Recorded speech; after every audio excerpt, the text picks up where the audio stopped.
है, आंटी के पास, अंकल के पास। हाँ भाई, हमें भी यही अच्छा लगता है, तुम्हारी आंटी के पास। अच्छा जानकी, मैं वकील के पास जा रहा हूँ। बाबा। हाँ बेटा। अगर फ्री हो गए हो तो मुझे जज करिए ना। आया बेटा। अरे भाई, जज बनने का मौका है, कैसे छोड़ा जाए।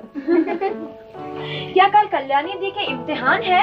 नहीं, कल उसके कॉलेज में भाषण प्रतियोगिता है। माननीय महोदय, आने वाले अच्छे समय की आशा हर व्यक्ति को शक्ति प्रदान करती है, लेकिन कुछ आशाएं इससे भी ऊंची उड़ान की कल्पना करती हैं। एक आशा कवि गुरु टैगोर के शब्दों में, जहाँ मन में न डर हो किसी का, जहाँ उन्नत रहे सर हमेशा, बंदिशों से। आज एक नया ही लेसन। सॉरी,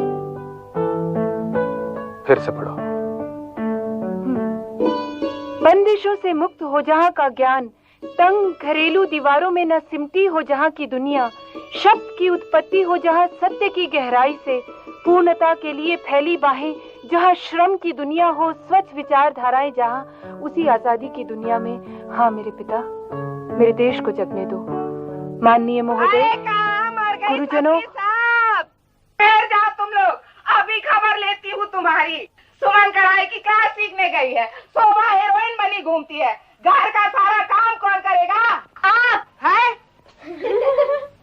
ऐसा नहीं कहते। अरे अभी खबर लेती हूँ तुम्हारी, ठहरो। देखा जानकी जी, मैनर नहीं है ना, कौन काम करेगा, कौन काम करेगा? मैं करूँगी काम। आज नहीं छोड़ूंगी, आज नहीं छोड़ूंगी। एक तो सेहत नहीं ठीक, ऊपर से दौड़ाती है। मैंने शोभा के हाथ इम्पोर्टेंट मैसेज भेजा था, बोलो नहीं मेरा? आंटी मैनर नहीं है। नहीं वही तो, जानकी जी के घर में। बहन जी, अब एक ही तो घर है, बस छोटे से मोहल्ले में तो ये सब होता ही रहता है। अरे अब जरा बाहर चलते हैं, कल्याणी को कल की तैयारी करनी है ना। नहीं जी, आने दो इनके पिताजी को, ऐसी डांट पिलाएंगे कि पांचों लड़कियां अपने आप सीधी हो जाएंगी। चलो चलो। बाबा, राक्षस आ जाएगा या डायन आ जाएगी कहकर डराना तो सुना है, लेकिन पिताजी प्लस धमकी इज इक्वल टू डर, ये तो समझना मुश्किल है। भाई अब सभी जगह H2+O इज इक्वल टू पानी तो नहीं होता। वाह बाबा, आपकी पढ़ाई तो बहुत प्रगति पर है। अच्छा विद्यार्थी हो ना तुम्हारा। कल्याणी, विवेक, अब बाबा को कल की तैयारी करने दो, कल इनकी भी तो प्रतियोगिता है। विवेक, बेटे बैग लेके आना, और मेरा पेन। हाँ चलो। रुको,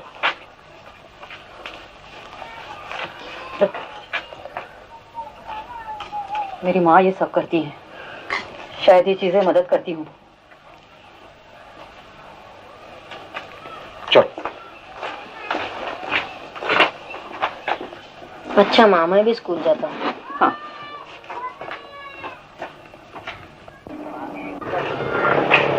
बाबा, आपको नर्वसनेस महसूस हो रही? हाँ थोड़ी सी। तुम जोश से बोलना। आप भी बाबा। मुझे तो सिर्फ सुनना ही है कल्याणी। हाँ, इस सुनने के इंतजार में कई साल जरूर बीत गए।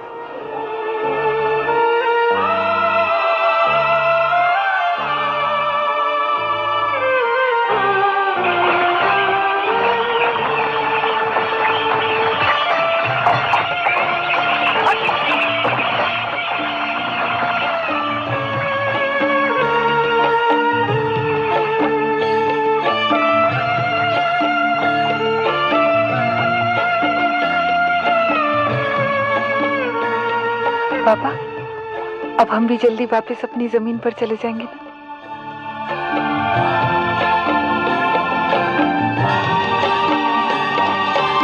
अच्छा कल्याणी, लौटते वक्त यहीं मिलते हैं। बाबा।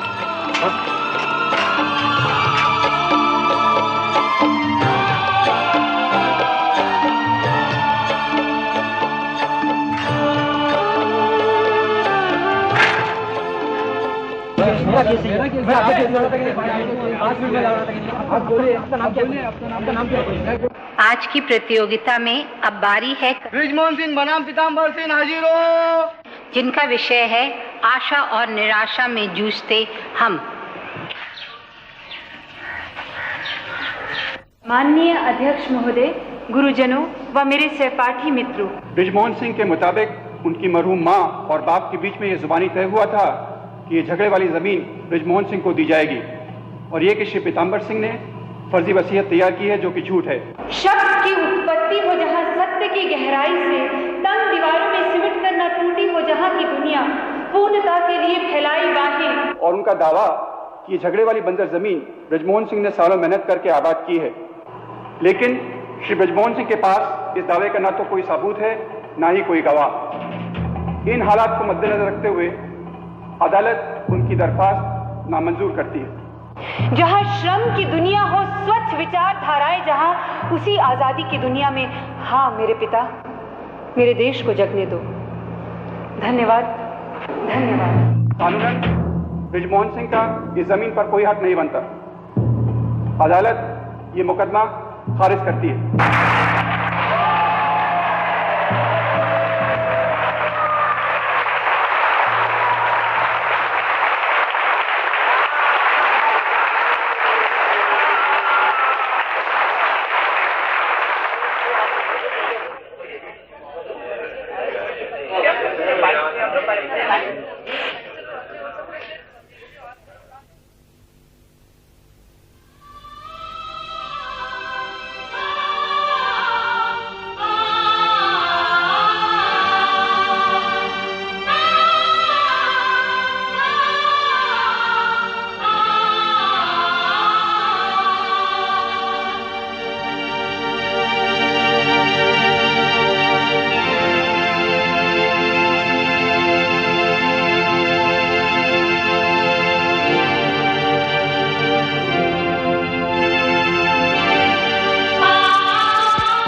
सॉरी कल्याणी, मेरे पास कोई कपड़े दिखाने के लिए।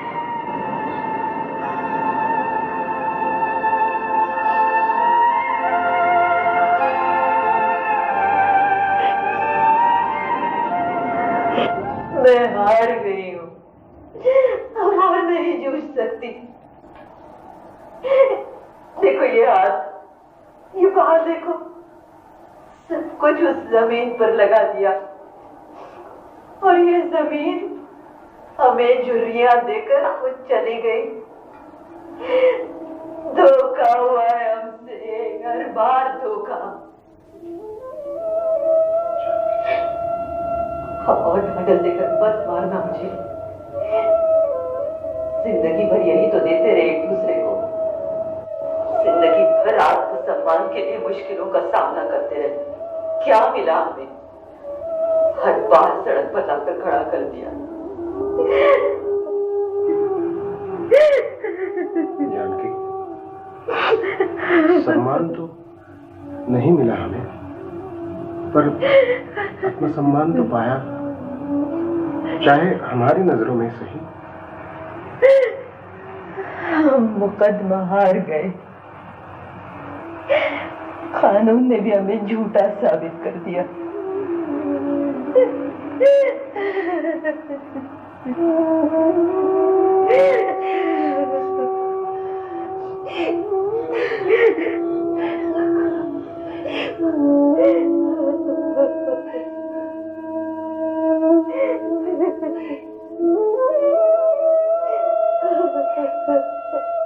जानकी, अरे मेरे बच्चों,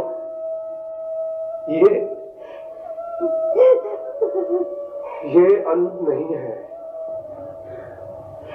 अंत तब होता है जब हम अंत मान लेते हैं, वरना मृत्यु भी अंत कहाँ है।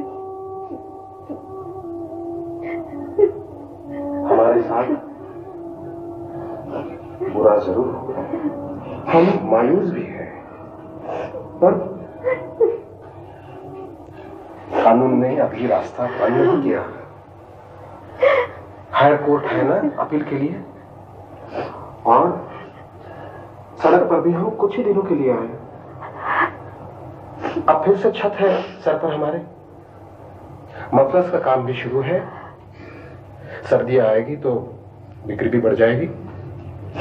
क्यों भाई Vivek? Human being plus problem equal to maturity, correct? मैं कल्याणी, अंग्रेजी मेरी दुरुस्त है ना? नहीं तो बाजू वाली आंटी पकड़ लेगी मुझे।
जानकी जी, एक बात पूछनी थी। हाँ तो मैं क्या पूछ रही थी? मेरी चाट खा रहे हैं। हाँ, पहले दूध पी ले फिर चाट खा लेना। हाँ तो मैं क्या पूछ रही थी, सुना है जहाँ कल्याणी जाती है स्पीच देने कल्चर प्रोग्राम में, वहाँ लड़के भी आते हैं। मैं तो अपनी लड़कियों को नो अलाउ। पता है ये भी बहुत बुरा मानते हैं ऐसी आजादी का। वो क्या है, रिस्पेक्टेबल नहीं लगता। बहन जी, सही गलत की पहचान में हम बच्चों की मदद करें तो वो अपना निर्णय खुद ही कर सकते हैं। ज्यादा पाबंदियों से तो उत्सुकता ही बढ़ती है।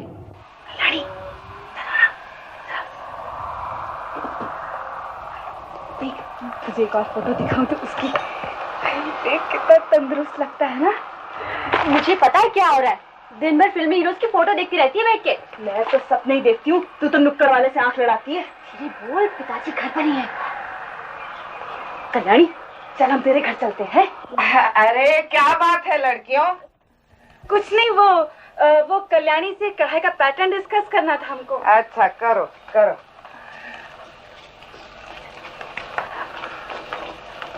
आजा आना, बैठ तो सही ना। देख हेल्दी है ना? मुझे तो जीतू स्वीट लगता है। और तुझे कल्याणी? इसे तो बलराज साहनी पसंद होगा, बड़ी बोर है ये। ओ आप जैसा कोई मेरी जिंदगी में आए। हाय हाय, देख कल्याणी, मैं जब भी बिंदी लगाती हूँ ना मेरी नाक पे गिर जाती है। तुझे मालूम है इसका मतलब क्या होता है? नहीं, इसका मतलब ये होता है कि ऐसों के वो उनको बहुत प्यार करते हैं। पहले कोई वो मिल तो जाए तुझे। मैं गोरी नहीं हूँ तो क्या हुआ, वैसे तो स्मार्ट हूँ, है ना कल्याणी? हाँ, कोई ना कोई तो पसंद करेगा। हाँ, पिताजी का बैंक बैलेंस भी पसंद करे वो। क्या पसंद करे? मुझे। ए चलो, बच्चा पलटनी चाहिए। हाय देख कल्याणी, पैटर्न कितना सुंदर है ना। हमारे पिताजी तो हमको मिडी सिलवाने दिएंगे, तू सिलवा लेना, आजकल बड़ा फैशन है इसका। देख इसकी स्लीव्स ऐसी ना, ऐसी फुली फुली बनवाना है यहाँ तक की। और नेक हाँ ऐसे ही बनवा ले, गोल गले वाला। अभी नहीं, सर्दियाँ आ जाए ना फिर बाबा की मफलर्स का काम अच्छा हो जाएगा। ऐसा वाला था ना। हाँ, वैसे बृजमोहन साहब, नया केस रजिस्टर होने में वकील को तो प्रोफेशनली फायदा ही होता है, लेकिन मैं आपको सचेत करना चाहूंगा, मेरी इंफॉर्मेशन के हिसाब से आपके अपोनेंट नया केस बचा नहीं पाएंगे। और फिर आपके पिताजी ने आपकी जमीन अब जिस पार्टी को बेची वो तो नामी स्मगलर है, बेशुमार पैसा है उनके पास, उनके आगे कोई चू तक नहीं कर सकता। सिंह साहब, आपका तो अब वुलन्स का धंधा अच्छा खासा चल निकला है, आप क्यों खतरा मोल लेते हैं? त्रिपाठी साहब, कुछ लॉ और ऑर्डर भी तो होता है। आप अकेले क्या कर पाएंगे सिंह साहब? तो फिर डर के हाथ पे हाथ धर लो। जब मैं लीगली राइट हूं, जब मैं सही आदमी हूं, तब लॉ को तो मेरे साथ होना चाहिए। देखिए सिंह साहब, यहाँ और भी कई पावर्स को साथ होना होता है, और हम लीगली भी तो कहाँ ये साबित कर पाए कि ये जमीन आप ही ने आबाद की है, और तो और आपकी बुआ तक आपकी तरफ से गवाही देने नहीं आई। नहीं, उन्हें कुछ मत कहिए, उन्हें कुछ मत कहिए। वो जो अपनी पूरी जिंदगी अपने हक के लिए नहीं लड़ पाई, वो और किसी के हक के लिए क्या लड़ेंगे? सारी ताकत तो सहने में लगा दी। और एक आप अलग ही मिट्टी के लगते, आपको तो सिंह साहब जूझने का चस्का लग गया लगता है।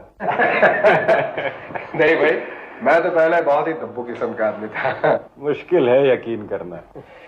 पहली बार जब उसूल पर स्टैंड लेना चाहा तो बहुत हिम्मत बटोरनी पड़ी, लेकिन फिर देखा एक बार मन को कड़ा कर लो फिर वो अपने आप हिम्मत देता जाता है। अच्छा, वो स्टैम्प ड्यूटीज और कोर्ट फीस के कितने होंगे? ये प्रोसेस फीस की हो गई 75, आप इसमें यहाँ साइन कर दीजिए। यहाँ प्रोसेस फीस के हो गए 75 और प्राइस सेल पे हो गए 7.5%। वैसे बिजमू साहब, मैं आपको सलाह देता हूँ कि आप चौकन्ने जरूर रहिए, कहीं अकेले आया जाया मत कीजिए।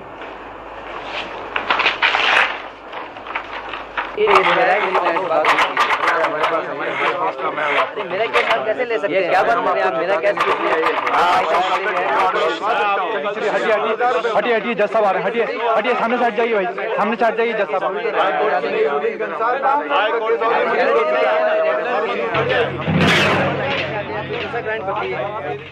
बधाई हो।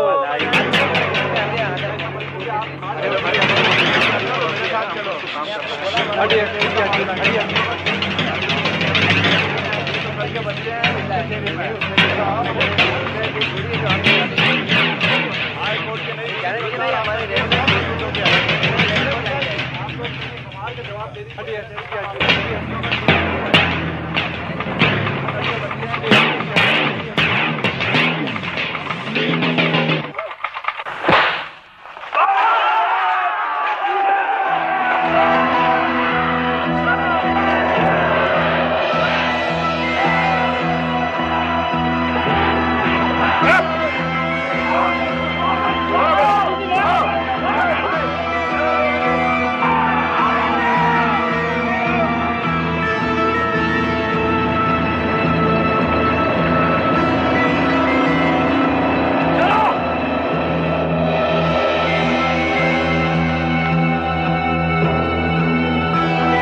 बाबूजी।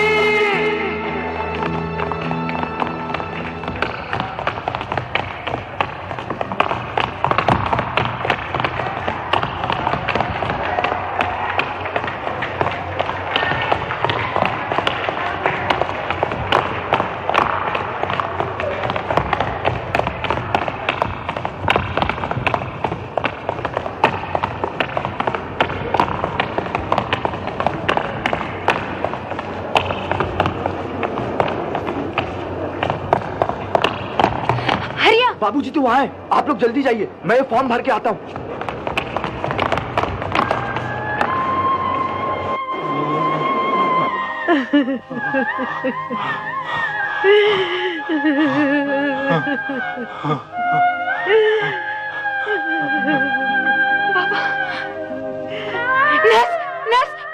मेरे पापा को अटेंड करिए।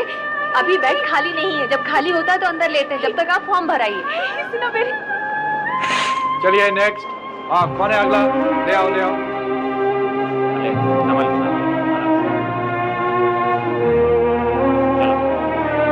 क्या एक्सीडेंट केस है? नहीं, मारधाड़ केस बता दें सर।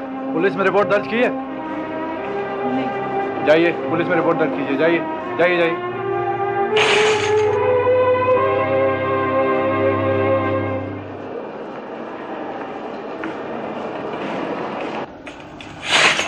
हाँ भाई, इस बॉडी के साथ कौन है? हाँ देखिए। पता नहीं, कोई रिक्शा वाला लेके आया था, क्या पता किधर का है। हाँ चलो, सामने से हट जाओ। अभी जो पेशेंट आया उसके साथ कौन है? आप में से एक आइए। हाँ आप आइए। सर पर 11 कट की, स्कल फ्रैक्चर होने का अंदेशा है। हाँ, केस पेपर लाए? Is he very serious doctor? आप जल्दी से जल्दी केस पेपर बनवा लीजिए और 3000 रुपये डिपॉजिट भी कर दीजिए। हमें उनका ऑपरेशन करना होगा जल्दी। Is he very serious doctor? मैंने न्यूरो सर्जन को बोल दिया है, वो देख लेंगे। आप 3rd फ्लोर पर जाइए।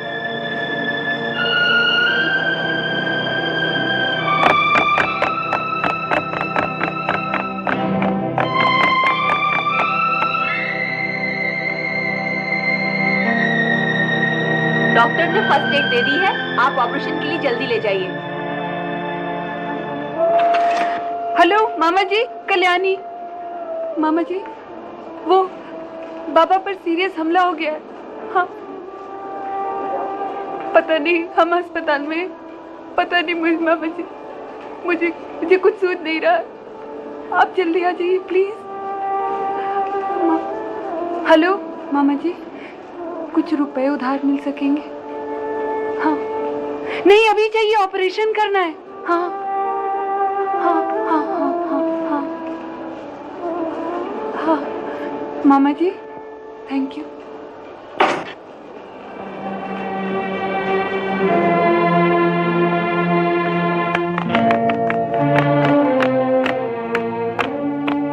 क्यों ब्रिजमोहन, तूने पक्का पहचाना था उन्हें? अच्छा, मारने वाला आदमी कितने थे?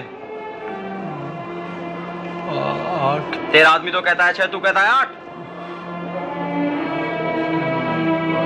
अच्छा तू ये बता, हथियार कौन से इस्तेमाल किए थे?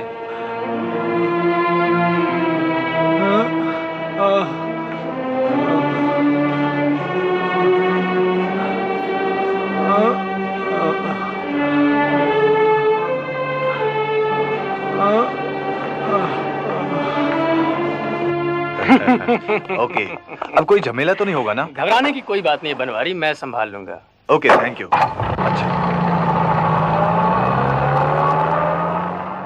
ब्रिजमोहन को मारना जरूरी था क्या? पिताजी, हमने तो जमीन हरदयाल सिंह को बेच दी है। अब वो ब्रिजमोहन को उस जमीन से कैसे बेदखल करता है, ये तो उसका अपना जाति मामला है। लेकिन हम भी तो जुड़े हुए हैं इस सब से। सारे शहर में हमारी बदनामी होगी। पिताजी, आप अपनी झूठी शान को तो जाइए भूल। आजकल कौन किसी तीसरे के झगड़े में पड़कर आपसी संबंध बिगाड़ता है। और फिर पैसा बनाए रखिए तो इज्जत और नाम दोनों अपने आप मिलता रहता है। और अगर जायदाद का एक हिस्सेदार कम हो तो हमें तो फायदा ही है। वैसे ब्रिजमोहन की पिटाई तो खूब हुई है और अस्पताल में गंभीर रूप से भर्ती है, लेकिन अगर बच गया फिर तो अपना हिस्सा जरूर मांगने लगेगा।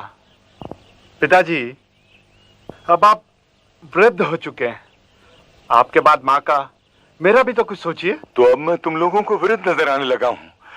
तुम्हें सिर्फ अपना ही फायदा दिखाई देता है, मेरे लिए तुम लोगों को करते हुए कुछ नहीं।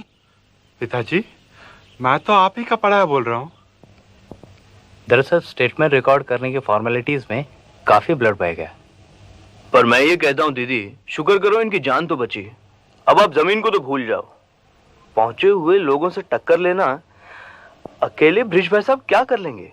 और फिर या तो कोई भाई होता या बेटा ही बड़ा होता तो लड़के की ही सपोर्ट होती है ना। अब ये राइट रॉन्ग का चक्कर छोड़िए और समझौता कर लीजिए। कभी ना कभी सबको हालात से समझौता करना पड़ता है।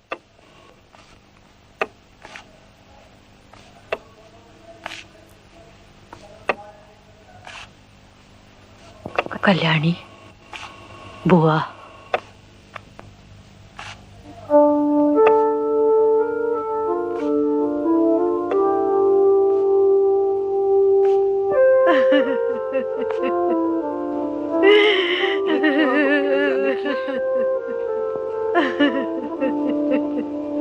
क्या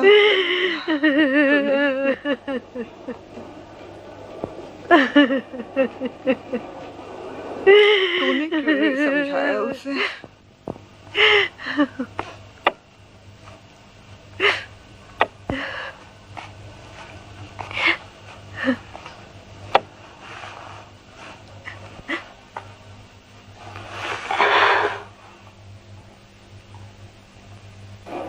क्यों झगड़ा मोड़ लिया तूने? उन लोगों को भी दया नहीं आई। तो छोटे छोटे बच्चे हैं इसके। बुआ, ये है विवेक।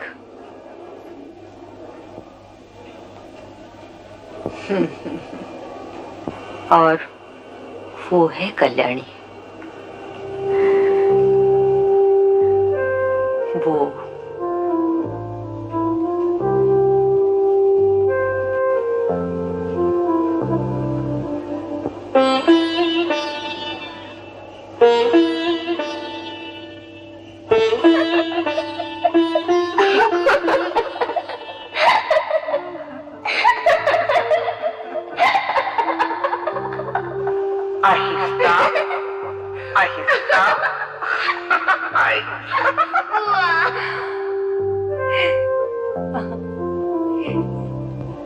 बुआ, आप ठीक हो? अच्छी तो हूँ।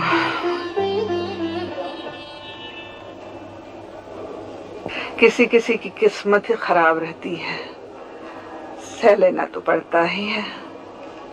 ये है ना ब्रिज की बुआ, बेचारी बचपन में ही विधवा हो गई, अकेली औरत। तब से ही अपने मायके में भाई की दया पर रह रही हैं बेचारी। जानकी, ये कौन लोग हैं? ये कृष्णा बहन जी हैं।